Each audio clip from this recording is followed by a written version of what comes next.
ಕೊಳದಲ್ಲಿ ಬಿದಿರಿನ ಮನೆ. ತುನಿಗುಬ್ಬಚ್ಚಿ ತುಂಬಾನು ಬಡವಳಾಗಿದ್ಲು. ಅವಳು ಅವಳ ಮಗಳಾದ ಬುಜ್ಜಿಯ ಜೊತೆ ಒಂದು ಚಿಕ್ಕ ಮನೆಯಲ್ಲಿ ವಾಸ ಮಾಡ್ತಿದ್ಲು. ತುನಿ ಮಾಡುವ ಕೆಲಸ ಏನು ಅಂದ್ರೆ ಮೀನ್ ಹಿಡಿಯೋದು. ಬೆಳಿಗ್ಗೆನೆ ಎದ್ದು ಮನೆಯಿಂದ ತುಂಬಾ ದೂರದಲ್ಲಿರುವ ಕೊಳಕ್ಕೆ ಹೋಗಿ ಅಲ್ಲಿ ಅವಳು ಹಗಲಿಡೀ ಕಷ್ಟಪಟ್ಟು ಮೀನ್ ಹಿಡಿತಾ ಇದ್ಲು. ಆಮೇಲೆ ಸಂಜೆ ಸಮಯ ಸಂತೆಗೆ ಹೋಗಿ ಮೀನನ್ನ ಮಾರಿ ಅದ್ರ ಮೂಲಕ ಸಂಪಾದನೆ ಮಾಡುವ ಹಣದಲ್ಲಿ ಅವಳು ಮನೆಗೆ ಬೇಕಾಗಿರುವ ಎಲ್ಲಾ ಸಾಮಗ್ರಿಗಳನ್ನ ತಗೊಂಡ್ ಬರ್ತಾ ಇದ್ಲು. ಆದ್ರೆ ತುನಿಯ ಮನೆಯಿಂದ ಆ ನದಿ ತುಂಬಾ ದೂರದಲ್ಲಿತ್ತು. 20 ಕಿಲೋಮೀಟರ್ ದೂರ. ಪ್ರತಿದಿನ ಮನೆಯಿಂದ ಅಷ್ಟು ದೂರ ಹಾರ್ಬೇಕು ಅಂದ್ರೆ ಪಾಪ ಟುನಿಗೆ ತುಂಬಾನು ಕಷ್ಟ ಆಗ್ತಾ ಇತ್ತು. ಬೇರೆ ದಾರಿ ಇಲ್ದೆ ಅಲ್ಲಿಗೆ ಹೋಗ್ತಾ ಇದ್ಲು. ಹೀಗಿರುವಾಗ ಒಂದಿನ ಯಾವಾಗ್ಲೂ ತರ ಟುನಿ ಮೀನ್ ಮಾರಿ ಹಣ ಸಂಪಾದನೆ ಮಾಡಿ ಮನೆಗೆ ತಗೊಂಡ್ ಬರ್ತಾ ಇದ್ಲು. ಆ ದಿನ ಬಿಸಿಲು ತುಂಬಾ ಜಾಸ್ತಿ ಇದ್ದಿದ್ರಿಂದ ಹಗಲಿಡೀ ಕಷ್ಟಪಟ್ಟು ಮೀನ್ ಹಿಡಿದಿದ್ರಿಂದ ಅವಳಿಗೆ ತುಂಬಾನೇ ಸುಸ್ತಾಗ್ತಾ ಇತ್ತು. ಮನೆಗೆ ಬರೋ ದಾರಿಯಲ್ಲಿ ಪಾಪ ಟುನಿ ತುಂಬಾನೇ ಆಯಾಸದಿಂದ ಇರೋದ್ರಿಂದ ಅವಳಿಗೆ ಹಾರಕ ಕೂಡ ಕಷ್ಟ ಆಗ್ತಾ ಇತ್ತು. ಆವಾಗ ಟುನಿ ಅವಳ ಮನ್ಸಲ್ಲಿ, ಅಯ್ಯೋ, ನನ್ನ ರೆಕ್ಕೆಗಳೆಲ್ಲ ತುಂಬಾ ನೋವಾಗ್ತಿದೆ. ಒಂದು ಹೆಜ್ಜೆ ಮುಂದೆ ಇಡಕ್ಕೆ ಕೂಡ ಸಾಧ್ಯ ಆಗ್ತಾ ಇಲ್ಲ. ಇವತ್ತು ಬಿಸಿಲು ಬೇರೆ ತುಂಬಾ ಜಾಸ್ತಿನೇ ಇದೆ. ಬುಜ್ಜಿ ಮನೆಯಲ್ಲಿ ನನಗೋಸ್ಕರ ತುಂಬಾ ಹಸಿವಲ್ಲಿ ಕಾಯ್ತಾ ಇರ್ತಾಳೆ. ಹೇಗಾದ್ರೂ ಮಾಡಿ ಬೇಗ ಮನೆಗೆ ಹೋಗ್ಬೇಕು. ಹಾಗಂತ ಅನ್ಕೊಂಡು ಟುನಿ ಕಷ್ಟಪಟ್ಟು ಹಾರಾಡ್ತಾ ಇದ್ದಾಗ ಕೊನೆಗೆ ಅವಳಿಗೆ ಹಾರಾಡಕ್ಕಾಗದೆ ಹಾಗೇನೆ ಮೂಚೆ ಹೋಗಿ ಅಡವಿಯ ಮಧ್ಯದಲ್ಲಿ ಬಿದ್ಬಿಟ್ಲು. ಅವಳು ಹಣದ ಜೊತೆ ಹಾಗೇನೆ ಮೂಚೆ ಹೋಗಿ ಬಿದ್ದಿದ್ಲು. ಆ ಸಮಯದಲ್ಲಿ ಕೆಲ್ಸ ಮುಗಿಸ್ಕೊಂಡು ಆ ದಾರಿಯಲ್ಲೇ ಬರ್ತಾ ಇದ್ದ ಮಹಿಹದ್ದು ಹಾಗೂ ಚೋಟಿಗಿಳಿ ಇಬ್ರು ಕೂಡ ಪೊದರಿನೊಳಗಡೆ ಬಿದ್ದಿದ್ದ ಟುನಿಗುಬ್ಬಚ್ಚಿಯನ್ನ ಗಮನಿಸಿದ್ರು. ಮಗಿಯವ್ರೆ, ಅಲ್ಲಿ ನೋಡಿ, ಪೊದರಲ್ಲಿ ಯಾರೋ ಬಿದ್ದಿರುವ ಹಾಗಿದೆ. ಯಾರೋ ಪಕ್ಷಿಯಾಗೆ ಕಾಣಿಸ್ತಾ ಇದೆ. ಮಹಿ ಹತ್ತಿರ ಹೋಗಿ ನೋಡಿ, ಅಯ್ಯಯ್ಯೋ, ಇದು ನಮ್ಮ ತುನಿ. ಚೋಟು, ಬೇಗ ಬಾ. ತುನಿ ಪ್ರಜ್ಞೆ ತಪ್ಪಿ ಬಿದ್ದಿದ್ದಾಳೆ. ಉಸಿರು ಕೂಡ ಆಡ್ತಾ ಇಲ್ಲ. ಚೋಟು ಮುಖದಲ್ಲಿ ನೀರನ್ನ ಚೆಲ್ಲಿ, ತುನಿ, ತುನಿ, ಎದ್ದೇಳು ತುನಿ. ಮಗಿಯವ್ರೆ, ಪಾಪ ಪ್ರತಿದಿನ 20 ಕಿಲೋಮೀಟರ್ ಪ್ರಯಾಣ ಮಾಡಿ ಬರ್ತಾ ಇದ್ದಾಳಲ್ವಾ, ಅದಕ್ಕೆ ಆಯಾಸಾಗಿ ಬಿದ್ದೋಗಿದ್ದಾಳೆ. ಈ ರೀತಿ ಪ್ರಯಾಣ ಮಾಡಿದ್ರೆ ಯಾವ ಪಕ್ಷಿಗಾದ್ರೂ ಇದೇ ಗತಿಯಾಗೋದು. ಬೇರೆ ದಾರಿ ಇಲ್ದೆ ಚೋಟಿಗಿಳಿ ಹಾಗೂ ಮಹಿಹದ್ದು ಇಬ್ರು ಕೂಡ ತುನಿನ ಎತ್ಕೊಂಡು ಅವಳ ಮನೆಗೆ ಕರ್ಕೊಂಡು ಹೋದ್ರು. ಮನೆಯಲ್ಲಿ ಬುಜ್ಜಿಗುಬ್ಬಚ್ಚಿ ಅವಳ ತಾಯಿ ಇನ್ನೂ ಬಂದಿಲ್ಲ ಅಂತ ಕಾಯ್ತಾ ಇದ್ಲು. ಹೀಗಿರುವಾಗ ಇಬ್ರು ಕೂಡ ತುನಿನ ಎತ್ಕೊಂಡ್ ಬರ್ತಾ ಇರೋದನ್ನ ನೋಡಿ ಅವಳು ತುಂಬಾನೇ ಹೆದರ್ಕೊಂಡು ಮನೆ ಹೊರಗಡೆ ಹೋದ್ಲು. ಅವಳ ತಾಯಿ ಮೂಚೆ ಹೋಗಿ ಬಿದ್ದಿರೋದನ್ನ ನೋಡಿ, ಅಮ್ಮ, ಏನಾಯ್ತಮ್ಮ? ಕಣ್ತೆರೆದು ನನ್ನ ನೋಡಿ ಅಮ್ಮ. ಚೋಟು ಅತ್ತೆ, ನಮ್ಮಮ್ಮನ್ಗೆ ಏನಾಯ್ತು? ನಮ್ಮಮ್ಮ ಸತ್ತೋಗಿಲ್ಲ ತಾನೆ? ಬುಜ್ಜಿ, ನಿಮ್ಮಮ್ಮನ್ಗೆ ಏನು ಆಗಿಲ್ಲ. ಅವಳು ಟಯರ್ಡ್ ಆಗಿ ಸ್ವಯ ತಪ್ಪಿ ಬಿದ್ದಿದ್ದಾಳೆ ಅಷ್ಟೇ. ನಾವೆಲ್ಲ ನೀರ್ ಕೊಟ್ಟಿದೀವಿ. ನೀನೇನು ಭಯಪಡ್ಬೇಡ, ಸ್ವಲ್ಪ ಸಮಯದಲ್ಲೇ ಸರಿ ಆಗ್ತಾಳೆ. ಬುಜ್ಜಿ, ನಿಮ್ಮಮ್ಮ ಅಷ್ಟು ದೂರ ಪ್ರಯಾಣ ಮಾಡ್ಕೊಂಡು ಕೆಲ್ಸಕ್ಕೆ ಹೋಗಿ ಬರ್ತಾ ಇದ್ದಾಳಲ್ವಾ, ಅದಕ್ಕೇನೆ ಈ ಆಯಾಸ. ನೀನ್ ಅವಳನ್ನ ಹುಷಾರಾಗಿ ನೋಡ್ಕೋ. ನಾವು ನಾಳೆ ಬೆಳಿಗ್ಗೆ ಬಂದು ನೋಡ್ಕೋತೀವಿ. ಹಾಗೆ ಚೋಟು ಹಾಗೂ ಮಹಿ ಅಲ್ಲಿಂದ ಹೋಗ್ಬಿಟ್ರು. ಆ ರಾತ್ರಿ ಇಡೀ ಕೂಡ ಬುಜ್ಜಿ ಟುನಿಯ ಪಕ್ಕದಲ್ಲೇ ಇದ್ದು ಅವಳಿಗೆ ಎಲ್ಲಾ ತರದ ಸೇವೆಗಳನ್ನ ಮಾಡ್ತಾ ಇದ್ಲು. ಹೀಗಿರುವಾಗ ಮರುದಿನ ಬೆಳಗ್ಗೆ ಕಣ್ಬಿಟ್ಟು ನೋಡಿದ್ಲು ಟುನಿಗುಬ್ಬಚ್ಚಿ. ಅವಾಗ ಪಕ್ಕದಲ್ಲಿ ಬುಜ್ಜಿ ತುಂಬಾ ಬೇಜಾರಿಂದ ಕೂತ್ಕೊಂಡಿದ್ಲು. ಅಮ್ಮ, ಎದ್ದು ಬಿಟ್ರೆ ಅಮ್ಮ? ನಾನು ಎಷ್ಟು ಭಯಪಟ್ಟಿದ್ದೆ ಗೊತ್ತಾ? ನಿನ್ನೆ ರಾತ್ರಿ ಚೋಟು ಅತ್ತೆ, ಮಗಿ ಅತ್ತೆ ನಿಮ್ನ ಎತ್ಕೊಂಡ್ಬಂದ್ರು. ನೀವು ಬರೋ ತನಕ ನಾನು ಅಳ್ತಾನೆ ಇದ್ದೆ. ಇವಾಗ ನಿಮ್ಗೆ ಹೇಗಿದೆ ಅಮ್ಮ? ಆವಾಗ ಟುನಿ ತನ್ನ ಮಗಳ ಹತ್ರ, ಬುಜ್ಜಿ, ಭಯಪಡ್ಬೇಡಮ್ಮ. ನನಗೆ ಸ್ವಲ್ಪ ನನ್ನ ರೆಕ್ಕೆಗಳು ನೋವು ಅಷ್ಟೇ. ಇವತ್ತು ಕೆಲ್ಸಕ್ಕೆ ಹೋಗೋದಿಲ್ಲ, ನಾನು ರೆಸ್ಟ್ ಮಾಡ್ತೀನಿ.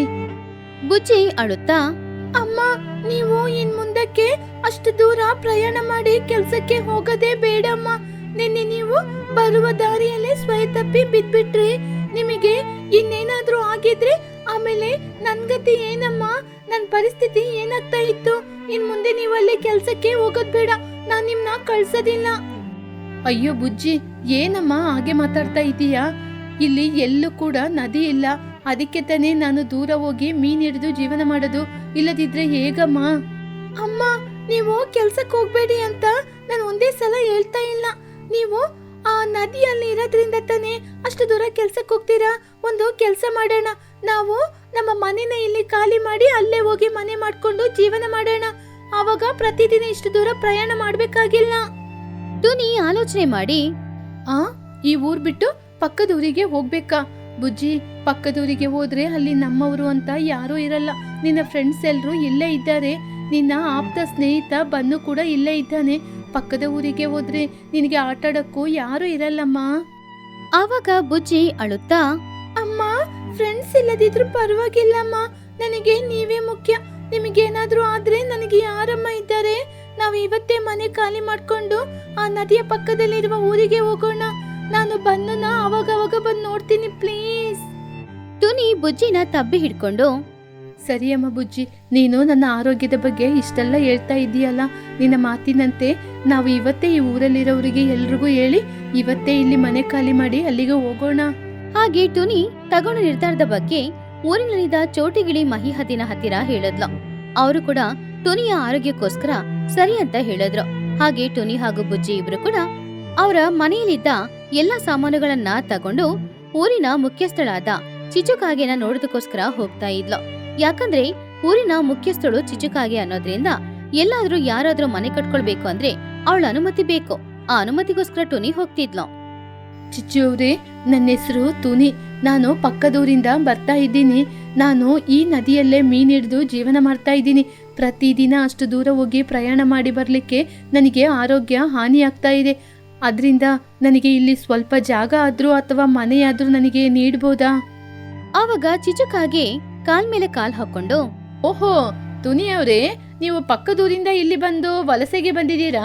ಇಲ್ಲೇ ಮನೆ ಕಟ್ಕೋತೀರಾ? ಇಲ್ಲಿ ನೋಡಿ, ಇಲ್ಲಿ ಮನೆ ಕಟ್ಕೋಬೇಕಂದ್ರೆ ನನ್ನ ಪರ್ಮಿಷನ್ ಇರಬೇಕು. ನನ್ನ ಅನುಮತಿ ಇಲ್ಲದೆ ನೀವಿಲ್ಲಿ ಮನೆ ಕಟ್ಟಕ್ಕಾಗಲ್ಲ. ನೀವಿಲ್ಲಿ ಮನೆ ಕಟ್ಕೊಂಡು ಇರಬೇಕು ಅಂದ್ರೆ ನನಗೆ 50,000 ಕೊಡ್ಬೇಕು. ಆವಾಗ ಮಾತ್ರ ಇಲ್ಲಿರಲು ಸಾಧ್ಯ.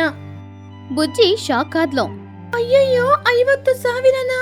ಹಬ್ಬಬ್ಬ, ಒಂದು ಸಣ್ಣ ಜಾಗಕ್ಕೆ 50,000ನಾ?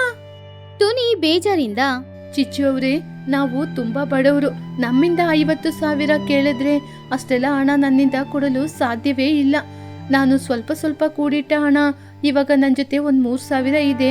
ನಾನು ಮೀನ್ ಹಿಡಿದು ನಿಧಾನವಾಗಿ ಕೆಲಸ ಮಾಡಿ ಸ್ವಲ್ಪವಾಗಿ ಹಣ ಕೊಡ್ತೀನಿ. ಜಾಗ ಕೊಡ್ತೀರಾ? ಚಿಚು ಕೋಪದಿಂದ, ಏನು 3,000ನಾ? 3,000ಕ್ಕೆ 1 ಅಡಿ ಜಾಗ ಕೂಡ ಬರದಿಲ್ಲ. ಇಲ್ಲಿ ನೋಡಿ, ಇಲ್ಲಿ 50,000 ಕೊಟ್ರೆ ಮಾತ್ರ ಇರಲು ಸಾಧ್ಯ. ಇಲ್ಲದಿದ್ರೆ ಇಲ್ಲಿ ನಿಲ್ಲಕ್ಕೆ ಕೂಡ ನಿಮ್ಗೆ ಅರ್ಹತೆ ಇಲ್ಲ. ಮೊದ್ಲು ಈ ಊರ್ ಬಿಟ್ಟು ಹೊರಗೆ ಹೋಗಿ. ಚಿಚ್ಚು ಅವ್ರೆ, ಹೀಗೆಲ್ಲ ಮಾತಾಡ್ಬೇಡಿ. ನನ್ನ ಮಗಳು ಮೊದ್ಲೇ ಚಳಿಯಲ್ಲಿ ನಡುಕ್ತಾ ಇದ್ದಾಳೆ. ಹೋಗ್ಲಿಕ್ಕೆ ಬೇರೆ ದಾರಿ ಇಲ್ಲ. ದಯವಿಟ್ಟು ನಮಗೆ ಇಲ್ಲಿರಲು ಜಾಗ ಕೊಡಿ. ಇಲ್ಲಿ ನೋಡಿ, ದಯೆ ಕರುಣೆ ಈ ಚಿಚ್ಚುಗೆ ಆಗೋದಿಲ್ಲ. ನನ್ನಿಂದ ನಿಮ್ಗೆ ಕರುಣೆ ತೋರ್ಸಕ್ಕೆಲ್ಲ ಆಗೋದಿಲ್ಲ. 50,000 ಇದ್ರೆ ಇಲ್ಲಿ ನಿಲ್ಲಿ, ಇಲ್ಲದಿದ್ರೆ ಇಲ್ಲಿಂದ ಹೊರಟೋಗಿ. ಚಿಚು ಸ್ವಲ್ಪನೂ ದಯೆನೆ ತೋರಿಸದೆ ಅವರನ್ನ ಅಲ್ಲಿಂದ ಕಳ್ಸದ್ಲು. ಬುಜ್ಜಿ ಹಾಗೂ ಟುನಿ ಇಬ್ರು ಕೂಡ ಬೇಜಾರಿಂದ ಆ ನದಿ ತೀರಕ್ಕೆ ಹೋದ್ರು. ರಾತ್ರಿ ಸಮಯ. ಇವಾಗ ಅವ್ರು ಉಳ್ಕೊಳಕ್ಕೆ ಮನೇನೂ ಇಲ್ಲ. ಪಾಪ ಇಬ್ರು ಬೇಜಾರಿಂದ ಇದ್ರು. ಅಮ್ಮ, ಇವಾಗ ನಾವು ಏನಮ್ಮ ಮಾಡೋದು? ನಮ್ ಜೊತೆ ಅಷ್ಟೊಂದು ಹಣ ಇಲ್ಲ. ಆ ಚಿಚ್ಚು ಅತ್ತೆ 50,000 ಇಲ್ಲದಿದ್ರೆ ಮನೆ ಕೊಡಲ್ಲ ಅಂತಾರೆ. ನಾವು ನಮ್ಮ ಊರಿಗೆ ಹೊರಟು ಹೋಗೋಣ. ಬೇಡಮ್ಮ, ನಾವು ಇವತ್ ರಾತ್ರಿ ಇಲ್ಲೇ ನದಿಯ ಪಕ್ಕದಲ್ಲಿ ಯಾವ್ದಾದ್ರೂ ಮರದ ಕೆಳಗೆ ಮಲ್ಕೊಳ್ಳೋಣ. ನಾಳೆ ಹೇಗಾದ್ರೂ ನಾನು ಈ ನದಿಯಲ್ಲಿ ಮೀನ್ ಹಿಡಿದು ಹಣವನ್ನು ಸಂಪಾದನೆ ಮಾಡ್ತೀನಿ. ನೀನು ಅಳ್ಬೇಡ, ಆ ದೇವ್ರಿದ್ದಾನಮ್ಮ. ಹಾಗೆ ಅವರಿಬ್ರು ಮಾತಾಡ್ತಾ ಇದ್ದಾಗ ಅವ್ರ ಹಿಂದ್ಗಡೆಯಿಂದ ಅವ್ರಿಗೊಂದು ಧ್ವನಿ ಕೇಳಿಸ್ತು. ಚಿಕ್ಕಮ್ಮ, ಬುಜ್ಜಿ ಅಳ್ಬೇಡಿ, ನಾನಿದ್ದೀನಿ. ಟುನಿ ಬುಜ್ಜಿ ಹಿಂದೆ ತಿರುಗಿ ನೋಡಿದ್ರು. ಅಲ್ಲಿ ಬನ್ನುಗಿಳಿ ಒಂದು ಚಿಕ್ಕ ಚೀಲ ಇಟ್ಕೊಂಡು ನಿಂತ್ಕೊಂಡಿದ್ದ. ಆವಾಗ ಬುಜ್ಜಿ ಗುಬ್ಬಚ್ಚಿ ಬನ್ನುವಿನ ಹತ್ರ ಹೋದ್ಲು. ಅವಳು ಬೇಜಾರಿಂದ, ಬನ್ನು, ನೀನ್ ಯಾವಾಗ ಇಲ್ಲಿಗೆ ಬಂದೆ? ನಾವಿಲ್ಲಿರೋದು ನಿನಗೆ ಹೇಗ ಗೊತ್ತಾಯ್ತು? ನನಗೆ ಎಲ್ಲ ಗೊತ್ತು ಬುಜ್ಜಿ. ನೀವು ಬರುವಾಗ ನಿಮ್ಮ ಹಿಂದೆನೆ ನಾನು ಕೂಡ ಬಂದಿದ್ದೆ. ಅಮ್ಮ ನೀವು ಎಲ್ಲಿ ಇದ್ದೀರಾ ಅಂತ ನಿಮ್ನ ನೋಡಕ್ ಕೇಳಿದ್ರು. ಚಿಚ್ಚು ಆಂಟಿ ಮಾತಾಡಿದ್ದೆಲ್ಲ ನಾನು ಕೇಳ್ದೆ. ನೀವು ಚಿಂತೆ ಮಾಡ್ಬೇಡಿ, ಚಿಚ್ಚು ಆಂಟಿಗೆ ₹1 ಕೂಡ ಕೊಡ್ಬೇಕಾದ ಅವಶ್ಯಕತೆ ಇಲ್ಲ. ಟುನಿ ಆಶ್ಚರ್ಯದಿಂದ, ಬಾಡಿಗೆ ಕೊಡ್ಬೇಕಾದ ಅವಶ್ಯಕತೆ ಇಲ್ವಾ? ಲೇ ಬನ್ನು, ಹಾಗಾದ್ರೆ ಇಲ್ಲಿ ನಾವು ಮನೆನ ಹೇಗೂ ಕಟ್ಟೋದು? ಬನ್ನು ನಗುತ್ತಾ, ಚಿಕ್ಕಮ್ಮ, ನಾವು ಯಾರ ಸ್ಥಳವನ್ನು ತೆಗೆದುಕೊಳ್ಳಬೇಕಾದ ಅವಶ್ಯಕತೆನೇ ನಮಗಿಲ್ಲ. ನಾನು ಚಿಕ್ಕವನಿದ್ದಾಗ ನಮ್ಮ ಮೇಡಮು ಪಾಠ ಮಾಡ್ತಾ ಇದ್ರು. ಅವರು ನೀರಿನಲ್ಲಿ ಬಿದಿರಿನಲ್ಲಿ ಮನೆಯನ್ನು ಕಟ್ಕೋಬಹುದು ಅಂತ ಹೇಳಿದ್ರು. ಬಿದಿರಿನ ಮನೆ ನೀರಿನ ಮೇಲೆ ತೇಲ್ತಾ ಇರುತ್ತೆ ಅಂತೆ. ಏನು, ನೀರೊಳಗೆ ಬಿದಿರಿನಲ್ಲಿ ಮನೆ ಕಟ್ಟದ? ಹೌದು ಬುಜ್ಜಿ. ನಾವು ನೀರಿನಲ್ಲಿ ಬಿದಿರಿನ ಮೇಲೆ ಮನೆಯನ್ನು ಕಟ್ಟಿದ್ರೆ ಆಮೇಲೆ ಯಾರಿಗೂ ಹಣ ಕೊಡ್ಬೇಕಾದ ಅವಶ್ಯಕತೆ ಇಲ್ಲ. ನದಿಯಲ್ಲಿ ಎಲ್ಲಿ ನೀರು ಕಡಿಮೆ ಇದೆಯೋ ಆ ದಡದಲ್ಲಿ ನಾವು ಒಂದು ಬಿದಿರಿನಲ್ಲಿ ಮನೆ ಕಟ್ಟಿದ್ರೆ ಈ ನದಿ ಎಲ್ಲರ ಸುತ್ತು, ಯಾರಿಗೂ ಹಣ ಕೊಡ್ಬೇಕಾದ ಅವಶ್ಯಕತೆ ಇಲ್ಲ. ಅದನ್ ಕೇಳಿ ಟುನಿ ಖುಷಿಯಾಗಿ, ವಾವ್ ಬನ್ನು, ನಿನ್ನ ಆಲೋಚನೆ ತುಂಬಾ ಸೂಪರ್ ಆಗಿದೆ ಕಣೋ. ನೀನ್ ಹೇಳೋದು ನಿಜಾನೇ. ಈ ನೀರು ಎಲ್ಲರಿಗೂ ಸಾಮಾನ್ಯವಾದದ್ದು. ಯಾರು ಕೂಡ ಪ್ರಶ್ನೆ ಕೇಳುವ ಹಕ್ಕು ಯಾರಿಗೂ ಇಲ್ಲ. ನಾನು ಬಿದಿರಿನಲ್ಲಿ ನೀರಿನೊಳಗೆ ಮನೆ ಕಟ್ಕೊಂಡ್ರೆ ಮೀನ್ ಹಿಡಿಯಕ್ಕೂ ನನಗೆ ಸರಿಯಾಗುತ್ತೆ. ಆಂಟಿ, ನಾನ್ ಬರುವಾಗ ಈ ಕಾಡಿನಲ್ಲಿ ತುಂಬಾ ಬಿದಿರಿನ ಮರಗಳನ್ನು ನೋಡ್ದೆ. ನಾಳೆ ಬೆಳಿಗ್ಗೆನೆ ನಾವು 3 ಜನ ಹೋಗಿ ಬಿದಿರನ್ನು ತಂದು ಮನೆಯನ್ನು ಕಟ್ಟಿಕೊಳ್ಳೋಣ. ಆ ದಿನ ರಾತ್ರಿ ನದಿ ತೀರದಲ್ಲೇ ಅವರೆಲ್ಲರೂ ಮಲಗಿ ನಿದ್ರೆ ಮಾಡಿ ಮರುದಿನ ಬೆಳಗ್ಗೆನೆ ಎದ್ದು ತುಂಬಾನೇ ಚುರುಕಾಗಿ ಅಡವಿಗೆ ಹೋಗಿ ಬೇಕಾದಷ್ಟು ಬಿದಿರಿನ ಮರಗಳನ್ನ ಕಡ್ದು ಬಿದಿರಿನ ಕೊಂಬೆಗಳನ್ನ ತಗೊಂಡ್ ಬಂದು 2-3 ದಿನ ಕಷ್ಟಪಟ್ಟು ನದಿ ತೀರದಲ್ಲೇ ಒಂದಂದವಾದ ಮನೆನ ಕಟ್ಟಿದ್ರು. ಅರ್ಧ ಮನೆ ನೆಲದಲ್ಲೂ ಅರ್ಧ ಮನೆ ನೀರಿನಲ್ಲೂ ಇರೋ ತರ ಅವರು ಕಟ್ಟಿದ್ರು. ಆ ಮನೆ ನಿಜವಾಗ್ಲೂ ನೋಡಕ್ಕೆ ತುಂಬಾನೂ ಚೆನ್ನಾಗಿತ್ತು. ತಾಳೆ ಎಲೆಗಳಿಂದ ಮನೆಗೆ ಚಾವಣಿನ ತಯಾರು ಮಾಡಿದ್ರು. ಮನೆ ನೋಡಕ್ಕೆ ಅಂದವಾಗಿ ಮಾತ್ರ ಅಲ್ಲ, ನೋಡುವಾಗ್ಲೇ ಗೊತ್ತಾಗ್ತಿತ್ತು ಅದು ತುಂಬಾ ಸ್ಟ್ರಾಂಗ್ ಆಗಿದೆ ಅಂತ. ಹಾಗೆ ಅವ್ರು ಕಷ್ಟಪಟ್ಟು ಆ ಮನೆನ ಕಟ್ಟಿದ್ರು. ಅಮ್ಮ ನೋಡಮ್ಮ, ನಮ್ಮ ಮನೆ ನೋಡ್ಲಿಕ್ಕೆ ಎಷ್ಟೊಂದು ಸುಂದರವಾಗಿದೆ. ನದಿಯಲ್ಲಿ ನಮ್ಮ ಮನೆ ತೇಲುವ ರೀತಿ ಇದೆ. ಇಲ್ಲಿಂದ ನೀರ್ನ ನೋಡಕ್ಕೆ ಎಷ್ಟೊಂದು ಸುಂದರವಾಗಿದೆ ಅಲ್ವಾ? ಆಂಟಿ, ಹೇಗಿದೆ ಆಂಟಿ ನಮ್ಮ ಐಡಿಯಾ? ನೀರು ಎಷ್ಟೇ ಬಂದ್ರೂ ಬಿದಿರಿನ ಮೇಲೆ ಮನೆ ಕಟ್ಟಿರೋದ್ರಿಂದ ನೀರೊಳಗೆ ಮುಳುಗದೇ ಇಲ್ಲ. ಟುನಿ ಸಂತೋಷದಿಂದ, ಬನ್ನು, ನಮ್ಮ ಪಾಲಿಗೆ ನೀನು ದೇವ್ರು ಕಣೋ. ನಿನ್ನಿಂದ ಇವತ್ತು ನಮಗೆ ಒಂದು ಒಳ್ಳೆ ಮನೆ ಸಿಕ್ಕಿದೆ. ಇನ್ ಮುಂದೆ ನನ್ನ ಮಗಳನ್ನ ಈ ಜಾಗದಿಂದ ಯಾರಿಂದಲೂ ಬೆರೆಸಲು ಸಾಧ್ಯವಿಲ್ಲ. ಅಮ್ಮ, ಇನ್ ಮುಂದೆ ನಿಮಗೂ ಕೂಡ ಯಾವ ರೀತಿಯ ಆರೋಗ್ಯ ಸಮಸ್ಯೆ ಬರೋದಿಲ್ಲಮ್ಮ. ನಾವು ನದಿ ಮೇಲೇನೆ ಮನೆ ಕಟ್ಟಿರೋದ್ರಿಂದ ನೀವು ಕಿಟಕಿ ಹತ್ರ ಕೂತ್ಕೊಂಡು ಕೂಡ ಮೀನ್ನ ಹಿಡಿಬಹುದು. ನಿಮಗೆ ಟಯರ್ಡ್ ಆದಾಗ ಮನೆಯೊಳಗೇನೆ ರೆಸ್ಟ್ ಮಾಡಬಹುದು. ಹಿಡಿದ ಮೀನನ್ನು ಇಲ್ಲೇ ಪಕ್ಕದಲ್ಲಿ ಮಾರ್ಕೊಂಡು ಚೆನ್ನಾಗಿ ವ್ಯಾಪಾರ ಮಾಡ್ಬೋದಮ್ಮ. ಟುನಿ ನಗುತ್ತಾ, ಹೌದು ಬುಜ್ಜಿ, ನಮ್ಮ ಕಷ್ಟ ಎಲ್ಲ ಮುಗೀತು. ಇನ್ ಮುಂದೆ ಇಲ್ಲೇ ನಾವು ಸಂತೋಷವಾಗಿ ಜೀವನ ಮಾಡೋಣ. ಈ ವಿಷಯ ಊರಲ್ಲಿ ಎಲ್ರಿಗೂ ತಿಳಿಯಿತು. ನದಿಯಲ್ಲಿ ಮನೆ ಕಟ್ಕೊಂಡಿರುವ ಟುನಿಯ ಮನೆಯನ್ನು ನೋಡಕ್ಕೆ ಪಕ್ಷಿಗಳು ಬರ್ತಾ ಇದ್ರು. ಈ ವಿಷಯ ತಿಳ್ಕೊಂಡು ಚಿಚುಕಾಗೆ ಕೂಡ ಕೋಪದಿಂದ ಅಲ್ಲಿಗೆ ಬಂದ್ಲು. ಏನೇ ತುನಿ, ನನಗೆ ಬಾಡಿಗೆ ಕೊಡ್ಬೇಕಾದ ಅವಶ್ಯಕತೆ ಇರುತ್ತೆ ಅಂತ ನೀರೊಳಗೆ ಮನೆ ಕಟ್ಕೊಂಡಿದ್ದೀಯಾ? ಹೌದು, ಇಲ್ಲಿ ಮನೆ ಕಟ್ಟುವಾಗ ಯಾಕೆ ನನ್ ಜೊತೆ ಪರ್ಮಿಷನ್ ತಗೊಂಡಿಲ್ಲ? ಆವಾಗ ಬನ್ನು, ಚಿಚ್ಚು ಆಂಟಿ, ನೀವು ಈ ಊರೊಳಗೆ ಇರುವ ಜಾಗಕ್ಕೆ ಮಾತ್ರ ವಾರಿಸುದಾರರಾಗಿರ್ತೀರಾ. ನೀರೊಳಗೆ ಮನೆ ಕಟ್ಕೊಂಡ್ರೆ ಯಾರಿಗೂ ಟ್ಯಾಕ್ಸ್ ಕಟ್ಬೇಕಾದ ಅವಶ್ಯಕತೆನೇ ಇಲ್ಲ. ಇದು ನೀವು ಕೇಳುವ ಪ್ರಶ್ನೆಯೇ ಅಲ್ಲ. ನೀವಿಲ್ಲಿಂದ ಹೊರಡ್ಬೋದು. ಚಿಚು ತುಂಬಾ ಕೋಪದಿಂದ, ಏನು, ನೀರಲ್ಲಿ ಮನೆ ಕಟ್ಕೊಂಡ್ರೆ ಟ್ಯಾಕ್ಸ್ ಕಟ್ಬೇಕಾದ ಅವಶ್ಯಕತೆ ಇಲ್ವಾ? ನೀವು ತುಂಬಾ ಬುದ್ಧಿವಂತರು. ಹಾಗೆ ಚಿಚು ಕೋಪದಿಂದ ಅಲ್ಲಿಂದ ಹೋದ್ಲು. ಬನ್ನುವಿನ ಬುದ್ಧಿವಂತಿಕೆಯಿಂದ ಇವಾಗ ಟುನಿಗೆ ಬುಜ್ಜಿಗೆ ಒಂದು ಅಂದವಾದ ಮನೆ ಸಿಕ್ಕಿತ್ತು. ಇವಾಗ ಟುನಿಗೂ ಬುಜ್ಜಿಗೂ ಯಾವುದೇ ಕಷ್ಟನೇ ಇಲ್ಲ. ಅಲ್ಲೇ ಅವಳು ಮೀನನ್ನ ಹಿಡಿದು ಅಲ್ಲೇ ಇಟ್ಟು ಮಾರ್ತಾ ಇದ್ಲು. ಆದ್ರಿಂದ ಸುಮಾರು ದೂರ ಹೋಗಿ ಮೀನ್ ಹಿಡ್ಕೊಂಡ್ ಬಂದು ಮಾರುವ ಆ ಅವಶ್ಯಕತೆ ಇವಾಗ ಟುನಿಗೆ ಇಲ್ಲ. ಅವಳ ಆರೋಗ್ಯನೂ ತುಂಬಾನೇ ಚೆನ್ನಾಗಿತ್ತು. ಅದನ್ನ ನೋಡಿ ಬುಜ್ಜಿ ಕೂಡ ತುಂಬಾನು ಸಂತೋಷ ಪಟ್ಲು. ಸಿಟಿಯಲ್ಲಿ ಬೇಸಿಗೆ ಕಾಲ ತುಂಬಾನೇ ಭಯಂಕರವಾಗಿತ್ತು. ಎಲ್ಲಿ ನೋಡಿದ್ರು ಕೂಡ ದೊಡ್ಡ ದೊಡ್ಡ ಬಿಲ್ಡಿಂಗ್ಗಳು, ಗಾಡಿಗಳ ಶಬ್ದಗಳು, ಬಿಸಿಯಾಗಿ ಬೀಸ್ತಾ ಇರುವ ಗಾಳಿನ ಬಿಟ್ರೆ ಬೇರೆ ಏನೂ ಆ ಸಿಟಿಯಲ್ಲಿ ಇಲ್ಲ. ಅದೇ ಸಿಟಿಯಲ್ಲಿ ಚಿಚುಕಾಗೆ ತನ್ನ ಮಗನಾದ ಚಿನ್ನುಕಾಗಿಯ ಜೊತೆ ಒಂದು ಅಪಾರ್ಟ್ಮೆಂಟ್ ಮನೆಯಲ್ಲಿ ಬಾಳ್ತಾ ಇದ್ಲು. ಅವಳ ಪಕ್ಕದ ಮನೆಯಲ್ಲಿ ಕುಹುಬಾತು ಬಾಳ್ತಾ ಇದ್ಲು. ಹೀಗಿರುವಾಗ ಒಂದಿನ ಕುಹುಬಾತು ಚಿಚುಕಾಗಿಯ ಮನೆಯ ಬ್ಯಾಲ್ಕನಿಯಲ್ಲಿ ಕೂತ್ಕೊಂಡಿದ್ದಿತ್ತು. ಆವಾಗ ಕುಹು ಹಾಗೂ ಚಿಚು ಇಬ್ರು ಸಿಟಿಯ ಬಗ್ಗೆನೇ ಮಾತಾಡ್ತಾ ಇದ್ರು. ಹಬ್ಬಾ ಚಿಚ್ಚು, ಸಾಕು ಈ ಸಿಟಿ ಜೀವನ ಬದುಕು. ಎಲ್ಲಿ ನೋಡಿದ್ರು ಕಾಂಕ್ರೀಟ್ ಮನೆ, ದೊಡ್ಡ ದೊಡ್ಡ ಬಿಲ್ಡಿಂಗ್ಗಳು. ಇದನ್ನ ಬಿಟ್ರೆ ಇಲ್ಲಿ ಬೇರೆ ಏನೂ ಇಲ್ಲ. ಎಷ್ಟು ದಿನ ಅಂತ ಇಲ್ಲೇ 4 ಗೋಡೆಯ ಮಧ್ಯೆ AC ಹಾಕೊಂಡು ನಾವು ಇಲ್ಲೇ ಕೂತ್ಕೊಂಡಿರೋದು. ನನಗೆ ಈ ಸಿಟಿಯಲ್ಲಿರುವ ಜೀವನ ಸ್ವಲ್ಪ ಕೂಡ ಇಷ್ಟನೇ ಆಗ್ತಾ ಇಲ್ಲ. ಚಿಚುಕಾಗಿ ತುಂಬಾ ಬೇಜಾರಿಂದ, ಅಯ್ಯೋ ಕುಹು, ಏನ್ ಮಾಡೋದು? ಸಿಟಿಯಲ್ಲಿ ಬಂದು ಹಣ ಸಂಪಾದನೆ ಮಾಡೋಣ ಅಂತ ಬಂದ್ರೆ ನೆಮ್ಮದಿನ ಕಳ್ಕೊಂಡಿದ್ದೀವಿ. ಸ್ವಚ್ಛವಾದ ಗಾಳಿನ ಸೇವಿಸಕ್ಕೆ ಸಾಧ್ಯನೇ ಆಗ್ತಾ ಇಲ್ಲ. ಮಕ್ಳಿಗಂತೂ ಇಲ್ಲಿ ಮಣ್ಣಲ್ಲಿ ಆಟಾಡೋ ಭಾಗ್ಯನೇ ಇಲ್ಲ. ಯಾವಾಗ ನೋಡಿದ್ರು ಮೊಬೈಲ್ನ ಹಿಡ್ಕೊಂಡು ಮೊಬೈಲ್ ನೋಡೋದು, ವಿಡಿಯೋ ಗೇಮ್ ಆಡೋದು ಅಂತ ಅದ್ರಲ್ಲೇ ಮುಳುಗೋಗಿದ್ದಾರೆ. ಸರಿ, ಹೊರಗಡೆ ಹೋಗಿ ಆಟಾಡಕ್ಕೆ ಬಿಡೋಣ ಅಂದ್ರೆ ಹೊರಗಡೆ ಇಡೀ ಬಿಸಿಲಲ್ಲೇ ಸತ್ತೋಗ್ತಾರೆ. ಹೌದು ಚಿಚ್ಚು, ನನಗೆ ಯಾಕೋ ಒಳ್ಳೆ ಚೆನ್ನಾಗಿರುವ ಹಳ್ಳಿಯನ್ನು ನೋಡ್ಬೇಕು ಅಂತ ತುಂಬಾನೇ ಆಸೆ ಆಗ್ತಾ ಇದೆ. ನಮ್ಮ ಅಜ್ಜಿ ತಾತನ ಕಾಲದಲ್ಲಿ ಅವರೆಲ್ಲರೂ ಹೇಳ್ತಾ ಇದ್ರು, ಹಳ್ಳಿಯಲ್ಲಿ ಶುದ್ಧವಾದ ಮಣ್ಣು, ಶುದ್ಧವಾದ ನೀರು, ಶುದ್ಧವಾದ ಗಾಳಿ ಸಿಗುತ್ತೆ ಅಂತ. ಆದ್ರೆ ಈ ಆಳದ ಪಟ್ಟಣದಲ್ಲಿ ನಮ್ಗೆ ಯಾವುದೂ ಕೂಡ ಸಿಗೋದಿಲ್ಲ. ಚಿನ್ನುಕಾಗಿ ಉತ್ಸಾಹದಿಂದ ಅಲ್ಲಿಗೆ ಬಂದು, ಹೌದಮ್ಮ, ಆಂಟಿ ಹೇಳುವಾಗನೇ ನನಗೂ ಕೂಡ ಆಲೋಚನೆ ಆಗ್ತಿದೆ. ನಾವು ಕೂಡ ಸಿಟಿಯಿಂದ ಹಳ್ಳಿಗೆ ಹೋಗೋಣಮ್ಮ. ನನ್ನ ಫ್ರೆಂಡ್ಸ್ ಎಲ್ಲ ಅವರ ಅಜ್ಜಿ ತಾತನ ಮನೆಗೆ ಈ ಸಲ ರಜೆಗೆ ಗ್ರಾಮಕ್ಕೆ ಹೋಗ್ತಾರಂತೆ. ಚಿಚುಕಾಗೆ ಒಂದು ಕ್ಷಣ ಆಲೋಚನೆ ಮಾಡಿ, ಆ ಕುಹು, ನೀನ್ ಹೇಳುವಾಗನೇ ನನಗೂ ಕೂಡ ಗ್ರಾಮಕ್ಕೆ ಹೋಗ್ಬೇಕು ಅಂತ ತುಂಬಾನೇ ಆಸೆ ಆಗ್ತಿದೆ. ನಾನು ಯಾಕೆ ಹೇಳ್ತಾ ಇದ್ದೀನಿ ಅಂದ್ರೆ, ನನ್ನ ಗೆಳೆಯರಾದ ತುನಿ, ಚೋಟು ಅವರೆಲ್ಲರೂ ಅಲ್ಲೇ ಇರೋದು. ನನ್ನ ತುಂಬಾ ದಿನದಿಂದ ಬಾ ಬಾ ಅಂತ ಕರಿತಾ ಇದ್ದಾರೆ. ಆದ್ರೆ ನನಗೆ ಅಲ್ಲಿ ಹೋಗ್ಲಿಕ್ಕೆ ಟೈಮೇ ಸಿಗ್ಲಿಲ್ಲ. ಸರಿ, ಈ ಸಲ ಈ ವೀಕೆಂಡಿಗೆ ನಾವು ಎಲ್ಲರೂ ಅಲ್ಲಿಗೆ ಹೋಗೋಣ. ಅವ್ರು ತುಂಬಾ ಚೆನ್ನಾಗಿ ನೋಡ್ಕೋತಾರೆ. ವಾವ್ ಚಿಚ್ಚು, ನೀನ್ ಹೇಳೋದು ನಿಜನಾ? ಹಾಗಾದ್ರೆ ನಾನು ಇವಾಗ್ಲೇ ಹೋಗಿ ಬಟ್ಟೆನೆಲ್ಲ ರೆಡಿ ಮಾಡಿ ಇಟ್ಕೋತೀನಿ. ಯಾವಾಗ ಅಂತಹ ಗ್ರಾಮಕ್ಕೆ ಹೋಗಿ ಒಳ್ಳೆ ಗಾಳಿಯನ್ನು ಶ್ವಾಸ ಮಾಡೋಣ ಅಂತ ನಾನು ತುಂಬಾ ದಿನದಿಂದ ಕಾಯ್ತಾ ಇದ್ದೀನಿ. ಹಾಗೆ ಚಿಚುಕಾಗೆ ತನ್ನ ಮಗನಾದ ಚಿನ್ನುಕಾಗೆನ ಕರ್ಕೊಂಡು ಹಾಗೇನೆ ಜೊತೆಗೆ ಕುಹುಬಾತುನ ಕರ್ಕೊಂಡು ಅವಳ ಹಳ್ಳಿಗೆ ಹೊರಟ್ಲು. ಅವರೆಲ್ಲರೂ ಬಸ್ಸಲ್ಲಿ ಹೋಗ್ತಾ ಇದ್ದಾಗ ಅವರ ಹಳ್ಳಿಯ ಪಕ್ಕದಲ್ಲಿ ಹೋಗುವಾಗ್ಲೇ ಅಲ್ಲಿ ವಾತಾವರಣ ಬದಲಾಗ್ತಾ ಇತ್ತು.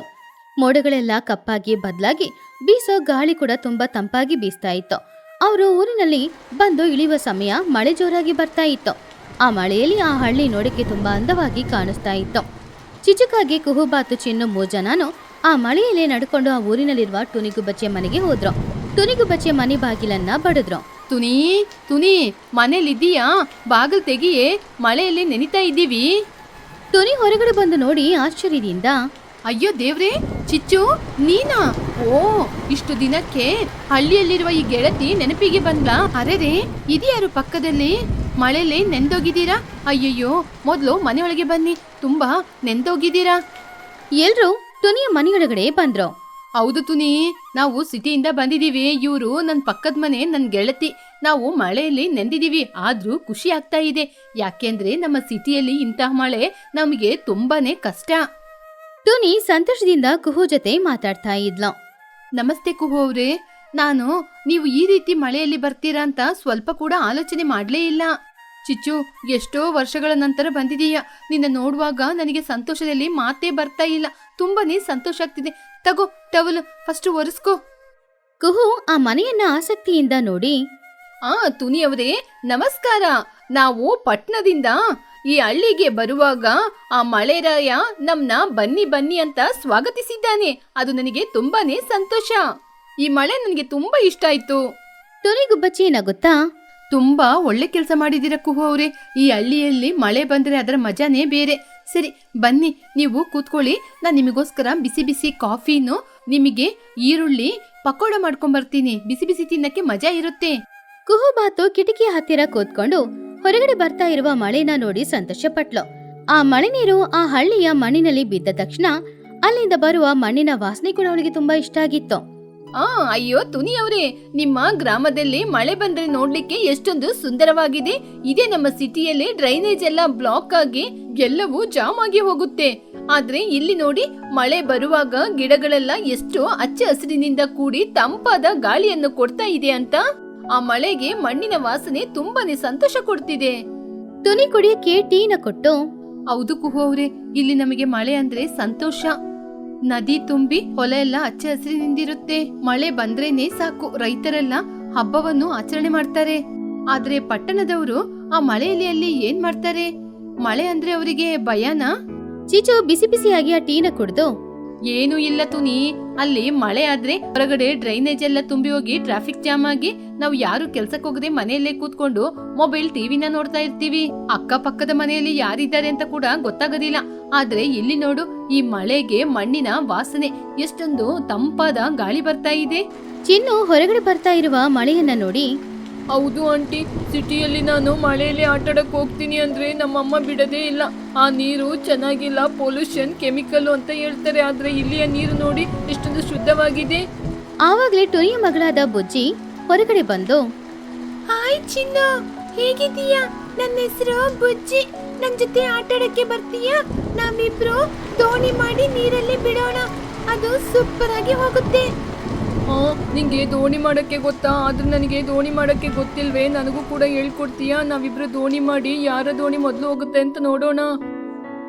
ನೋಡಿದ್ರಾ ಮಕ್ಕಳು ಎಷ್ಟು ಚೆನ್ನಾಗಿ ಎಷ್ಟು ಬೇಗನೆ ಹೊಂದ್ಕೊಂಡ್ರು ಅಂತ. ಸರಿ ಸರಿ, ನೀವು ತುಂಬಾ ದೂರದಿಂದ ಬಂದಿದ್ದೀರಾ, ಮೊದಲು ಬಿಸಿ ಬಿಸಿ ಟೀ ಕುಡೀರಿ. ತುನಿ, ನನಗೆ ನಿಮ್ಮ ಊರಲ್ಲಿರುವ ಬನ್ನು ಚೋಟು ಅವರನ್ನು ಕೂಡ ನೋಡ್ಬೇಕು ಅಂತ ಅನ್ಸುತ್ತೆ. ಅವರು ಕೂಡ ಈ ಮಳೆಗೆ ಇಲ್ಲಿ ಬಂದ್ರೆ ಎಲ್ಲರೂ ಸಂತೋಷವಾಗಿ ಎಂಜಾಯ್ ಮಾಡ್ಕೊಂಡಿರ್ಬೋದು. ನನಗೆ ಈ ಗ್ರಾಮದ ಪಕ್ಷಿಗಳಂದ್ರೆ ತುಂಬಾ ಇಷ್ಟ. ಚಿಚುಕಾಗೆ ಯೋಚನೆ ಮಾಡಿ, ಅವರು ಈ ಮಳೆಯಲ್ಲಿ ಇಲ್ಲಿಗೆ ಈ ಸಮಯದಲ್ಲಿ ಯಾಕೆ ಬರ್ಬೇಕು? ಕುಹು, ನಾಳೆ ಮಳೆ ಕಡಿಮೆ ಆದ್ಮೇಲೆ ನಾವೇ ಅವರ ಮನೆಗೆ ಹೋಗಿ ಅವರೆಲ್ಲ ಹೇಗಿದ್ದಾರೆ ಅಂತ ಒಮ್ಮೆ ನೋಡ್ಕೊಂಡು ಮಾತಾಡ್ಕೊಂಡ್ ಬರೋಣ. ಬುಜ್ಜಿ ಹಡಗುಗಳನ್ನ ಮಾಡಿ ಮಧ್ಯದಲ್ಲಿ, ಅಮ್ಮ, ನಾವ್ ಯಾಕೆ ಅವ್ರ ಮನೆಗೆ ಹೋಗ್ಬೇಕು? ನಾವು ಅವರಿಗೆ ಫೋನ್ ಮಾಡಿ ಕರೆಯೋಣ. ನಾನು ಬನ್ನಿಗೆ ಫೋನ್ ಮಾಡ್ತೀನಿ. ಬನ್ನು ಕೂಡ ಬಂದ್ರೆ ನಮಗೂ ಕೂಡ ಆಟಾಡಕ್ಕೆ ತುಂಬಾ ಖುಷಿ. ಬನ್ನಿಗೆ ಕೂಡ ತುಂಬಾ ಚೆನ್ನಾಗಿ ಹಡಗು ಮಾಡಕ್ಕೆ ಗೊತ್ತು. ಪಟ್ಟಣದಿಂದ ಸಂಬಂಧಿಕರೆಲ್ಲ ಬಂದಿದ್ದಾರಲ್ವಾ, ಆ ವಿಷಯ ಗೊತ್ತಾದ್ರೆ ಅವ್ರಿಗೂ ಕೂಡ ತುಂಬಾ ಸಂತೋಷ ಆಗುತ್ತೆ. ಬುಜ್ಜಿ, ನೀನು ಸರಿಯಾಗಿ ಹೇಳ್ದೆ. ಅವರೆಲ್ಲ ಬಂದ್ರೆ ಇಲ್ಲಿ ತುಂಬಾ ಸಂತೋಷವಾಗಿರುತ್ತೆ. ಅದಕ್ಕೆ ತಾನೇ ದೊಡ್ಡವರು ಹೇಳಿದ್ರು ಜೊತೆಗೂಡಿ ಇದ್ರೆ ಸಂತೋಷ ಅಂತ. ಸರಿ ಸರಿ, ನೀವು ಅಷ್ಟೊಂದು ಕೇಳೋದ್ರಿಂದ ಅವ್ರನ್ನ ಕೂಡ ನಾನು ಇಲ್ಲಿಗೆ ಬರಕ್ ಕೇಳ್ತೀನಿ. ಚಿಚ್ಚು ಅವಳ ಸೆಲ್ಫೋನ್ ಅಲ್ಲಿ ಚೋಟಿಗೆ ಕಾಲ್ ಮಾಡಿದ್ಲು. ಹಲೋ ಚೋಟು, ನಾನೇ ಕಣೆ ಚಿಚ್ಚು. ನಿಮ್ಮೆಲ್ಲರನ್ನ ನೋಡ್ಬೇಕು ಅಂತ ಸಿಟಿಯಿಂದ ಬಂದಿದ್ದೀನಿ. ಬೇಗ ಇಲ್ಲಿಗೆ ಹೊರಟು ಬಾರೆ. ನಾವೆಲ್ಲರೂ ತುನಿ ಮನೆಯಲ್ಲಿದ್ದೀವಿ. ನೀವು ಕೂಡ ಬೇಗ ಹೊರಟು ಬನ್ನಿ. ಮಳೆಯಲ್ಲಿ ಎಲ್ಲರೂ ಸೇರಿ ಎಂಜಾಯ್ ಮಾಡೋಣ. ಅದನ್ನು ಕೇಳಿ ಚೋಟು ಗಿಳಿ, ಅರೇ ಚಿಚ್ಚು, ನಿಜವಾಗ್ಲಾ? ಯಾವಾಗನೇ ಬಂದೆ? ನಿನ್ನ ನೋಡಿ ಎಷ್ಟೊಂದು ವರ್ಷಗಳಾಯ್ತು. ಇದು ಇವಾಗ್ಲೇ ಹೊರಟು ಬರ್ತೀನಿ. ಮಳೆಯಲ್ಲಿ ಹಳ್ಳಿಯ ಟ್ರಿಪ್ ಅಂದ್ರೆ ತುಂಬಾನೇ ಮಜಾ ಆಗಿರುತ್ತೆ. ಸರಿ ಸರಿ, ಬರ್ತಾ ಬರ್ತಾ ಬಿಸಿ ಬಿಸಿ ನಿಮ್ಗೆ ಜೋಳನ ತರ್ತೀನಿ. ವೇಟ್ ಮಾಡಿ ಬಂದ್ಬಿಡ್ತೀನಿ. ಸ್ವಲ್ಪ ಸಮಯದಲ್ಲೇ ಚೋಟಿಗಿಳಿ ತನ್ನ ಮಗನಾದ ಬನ್ನಗಿಳಿಯ ಜೊತೆ ಕೈಯಲ್ಲಿ ಒಂದು ಛತ್ರಿನ ಹಿಡ್ಕೊಂಡು ಟುನಿಗುಬಚ್ಚಿಯ ಮನೆಗೆ ಬಂದ್ರು. ಬರುವಾಗ ಸುಮ್ನೆ ಬರದೆ ಅವರ ಹೊಲದಲ್ಲಿ ಬೆಳೆದಿರುವ ಜೋಳಗಳನ್ನ ಅವರು ಕಿತ್ಕೊಂಡ್ ಬಂದಿದ್ರು. ಕುಹುಗೆ ಇದ್ಯಾವುದೋ ಒಂದು ಹೊಸ ಪ್ರಪಂಚದ ತರ ಕಾಣಿಸ್ತಿತ್ತು. ಚೋಟು ಒಳಗಡೆ ಬಂದು, ಆಯ್ ಚಿಚ್ಚು, ಆಯ್ ಕುಹು, ಹೇಗಿದ್ದೀರಾ? ತುನಿ, ತಗೊಳ್ಳಿ, ನಾನ್ ಬರುವಾಗ ಜೋಳನ ತಂದಿದ್ದೀನಿ. ಈ ಜೋಳನ ಬೆಂಕಿಯಲ್ಲಿ ಸುಟ್ಟು ಉಪ್ಪು ಖಾರ ಹಾಕಿ ತಿಂದ್ರೆ ಈ ಮಳೆಯಲ್ಲಿ ಅದರ ಮಜಾನೇ ಬೇರೆ ಕಣೆ. ಚೋಟು ಅವ್ರೆ, ಇಲ್ಲಿ ನೋಡು ಬನ್ನು. ಪಟ್ನದಲ್ಲಿ ಈ ಮಳೆ ರಸ್ತೆಯಲ್ಲಿ ಹೋಗ್ಬೇಕಂದ್ರೆ ಟ್ರಾಫಿಕ್ ಜಾಮ್ ಆಗಿ ಎಲ್ಲನೂ ಸ್ಟಕ್ ಆಗಿ ಹೋಗ್ಬಿಡುತ್ತೆ. ಅದೇ ಈ ಗ್ರಾಮದಲ್ಲಿ ಮನೆಯೊಳಗೆ ಬಿಸಿ ಬಿಸಿ ಕಾಫಿ, ಬಿಸಿ ಬಿಸಿ ಸ್ನಾಕ್ಸ್ ಎಲ್ಲ ತಿನ್ಕೊಂಡು ಎಂಜಾಯ್ ಮಾಡ್ತಾ ಇದ್ದೀವಿ. ಬನ್ನಗಿಳಿ ನಗುತ್ತಾ, ಕುಹು ಆಂಟಿ, ಪಟ್ನದಲ್ಲಿ ನೀವು ತುಂಬಾ ಸ್ಟ್ರೆಸ್ ಅಲ್ಲಿ ಇರ್ತೀರಾ. ಆದ್ರೆ ಈ ಗ್ರಾಮದಲ್ಲಿ ನೀವು ಎಷ್ಟು ಸಂತೋಷವಾಗಿದ್ದೀರಾ ನೋಡಿ. ಆದ್ರೆ ಈ ಹಳ್ಳಿಯಲ್ಲಿ ಬಿಸಿ ಬಿಸಿ ಬಜ್ಜಿ, ಬೋಂಡಾ, ಜೋಳ ಅಂತ ಎಷ್ಟೊಂದು ಎಂಜಾಯ್ ಮಾಡ್ತಾ ಇದ್ದೀವಲ್ವಾ? ನಿಜನೇ ಬನ್ನು. ಆದ್ರೆ ಸಿಟಿಯಲ್ಲಿ ಇಲ್ಲದಿರುವ ಸ್ವಚ್ಛವಾದ ಗಾಳಿ, ನಿಜವಾದ ಪ್ರೀತಿ, ವಾತ್ಸಲ್ಯ ಎಲ್ಲವೂ ಇಲ್ಲಿ ತುಂಬಾ ಚೆನ್ನಾಗಿದೆ. ನನ್ಗೆ ಯಾಕೋ ಇಲ್ಲೇ ಇದ್ದೋಗ್ಬೇಕು ಅಂತ ಅನ್ಸುತ್ತೆ. ಹೊರಗಡೆ ಈ ರೀತಿ ಜೋರಾಗಿ ಮಳೆ ಬೀಳ್ತಾ ಇರುವಾಗ ನಾವು ಮನೆಯೊಳಗೆ ಬಿಸಿ ಬಿಸಿ ಮೆಣಸಿನಕಾಯಿ ಬಜ್ಜಿ, ಬಿಸಿ ಬಿಸಿ ಜೋಳ ಇದನ್ನೆಲ್ಲ ತಿಂತಾ ಇದ್ರೆ ಚಿಕ್ಕ ವಯಸ್ಸಿನಲ್ಲಿ ನಾವು ಹೀಗೆ ಕೂತ್ಕೊಂಡು ಮಾತಾಡಿದೆಲ್ಲ ಆಲೋಚನೆ ಆಗ್ತಾ ಇದೆ. ಚೋಟುಗಿಳಿ ನಗುತ್ತಾ, ಹೌದು ತುನಿ, ಎಲ್ಲರೂ ಸಿಟಿಯಿಂದ ಹಳ್ಳಿಗೆ ಬಂದಂತಹ ನಮ್ಮ ಸಂಬಂಧಿಕರು. ನಮ್ಮ ಗ್ರಾಮದಲ್ಲೇ ಇವರು ಬೆರೆತು ಹೋಗ್ತಾ ಇದ್ದಾರೆ. ಇದೇ ತಾನೇ ನಾವು ಕೂಡ ಕೇಳ್ತಾ ಇರೋದು. ಮನುಷ್ಯರ ಮಧ್ಯೆ ಈ ರೀತಿ ಸಂಬಂಧ ಇದ್ರೆ ಎಷ್ಟೊಂದು ಚೆನ್ನಾಗಿರುತ್ತೆ.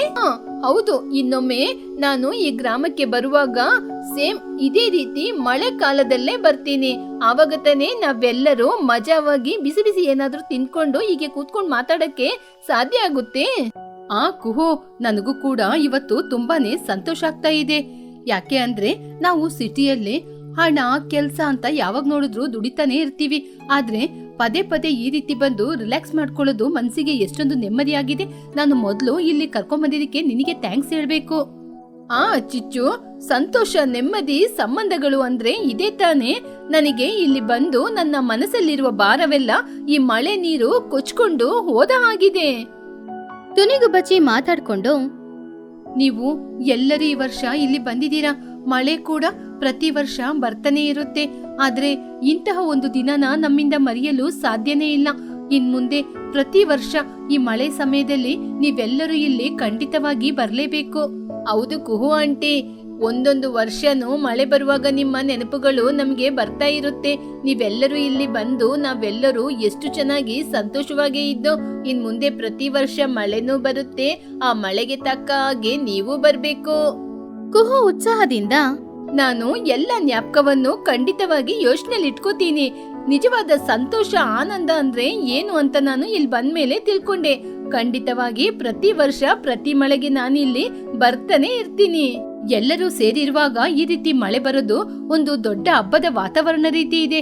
ಇದನ್ನು ನೋಡುವಾಗ ಸಣ್ಣ ವಯಸ್ಸಲ್ಲಿ ನಾವು ಹೀಗೇನೆ ಕೂತ್ಕೊಂಡು ಆಟ ಆಡ್ತಿದ್ದೆಲ್ಲಾನು ನನ್ನ ಯೋಚನೆಗೆ ಬಂದು ಹೋಗ್ತಿದೆ.